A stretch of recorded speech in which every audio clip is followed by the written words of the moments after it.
حضرت جابر رضی اللہ تعالی عنہ سے روایت ہے، فرماتے ہیں کہ نبی کریم علیہ الصلاۃ والسلام کی بارگاہ میں ایک شخص حاضر ہوا اور وہ اپنے گناہوں کے اوپر بہت ہی نادم تھا، بہت ہی افسوس کا اظہار کر رہا تھا، پشیمان تھا۔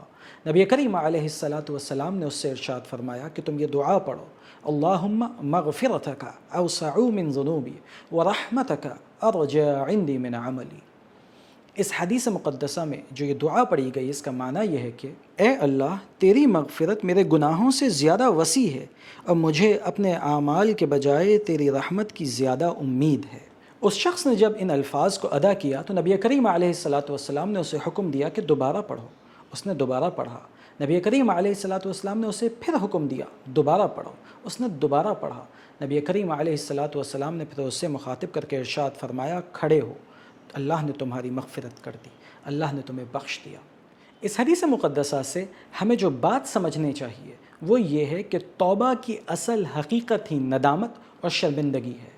اگر ندامت اور شرمندگی ہو اور اس کے ساتھ اللہ تبارک و تعالیٰ کی عظمت، اس کی کبریائی کا اظہار کیا جائے اور اپنے گناہوں کا اظہار کیا جائے اور اس کے سامنے سرنڈر کر دیا جائے، تو اللہ تبارک و تعالیٰ اپنے بندے کو معاف فرما دیتا ہے۔